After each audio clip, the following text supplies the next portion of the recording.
నేను రాయలసీమలో ఇప్పటికే దేశంలో నెంబర్ 1 మనం హార్టికల్చర్ క్రాప్స్ దేశంలో ఉత్పత్తి చేసే రాష్ట్రాల్లో నెంబర్ 1 ఆంధ్రప్రదేశ్. అది కూడా రాయలసీమ నుంచి ఎక్కువ వస్తుంది. ఇప్పుడు నీళ్లు కూడా వచ్చాయి.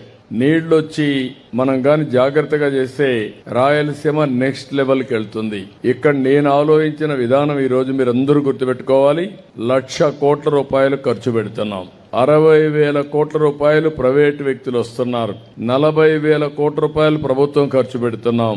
దీనికి నీళ్లు లేకపోతే రోడ్లు, ఇరిగేషన్ ప్రాజెక్ట్స్, అదే మరి బ్యాక్వర్డ్ ఇంటిగ్రేషన్, ఫార్వర్డ్ ఇంటిగ్రేషన్ కింద హార్టికల్చర్ తీసుకొస్తున్నాం. ఇవి కూడా ప్రపంచమంతా ఏ పంటలకు డిమాండ్ ఉంటే ఆ పంటలు వేస్తాం. కొన్ని లాంగ్ టెన్యూర్ 5 ఏళ్లు 6 ఏళ్లు ఉంటాయి. అలాంటివి 5 ఏళ్ల పైన ఉండే పంటలన్నీ ఉంటాయి. కొన్ని 1 సంవత్సరం బనానా లేకుంటే పప్పాయి కూడా కొంచెం లాంగ్ టర్మ్ ఉంటుంది. ఇవన్నీ వేరియస్ కాంబినేషన్స్ 25 రకాల ఫ్రూట్స్ మన రాయలసీమలో పడతాయి. అందులో ఏ ఫ్రూట్ కి ఎక్కువ డిమాండ్ ఉంటే దాన్ని బ్యాలెన్స్ చేసుకుని ముందుకు పోతాం.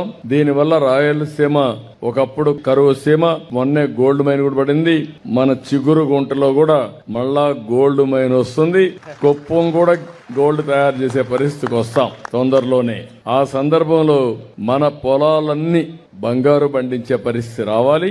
ఆ బంగారే ఈ రోజు వాణిజ్య పంటలు, అందులో కూడా హార్టికల్చర్ పంటలు. కాబట్టి మీరందరూ కూడా వినూత్నంగా ఆలోచించాలి. పాత రోజుల మాదిరిగా మేము ఇంకా నాగలు దున్నుతాం, ఆ రోజులు అయిపోయినాయి. నాగలు దున్నే రోజులు అయిపోయినాయి.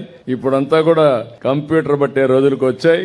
అంతా కూడా మీరంతా కూడా drone, satellite, IoTs, latest technologies, ఆ పరిస్థితికి వచ్చాం. ఆధునీకరణలో ముందుకు పోతున్నాం.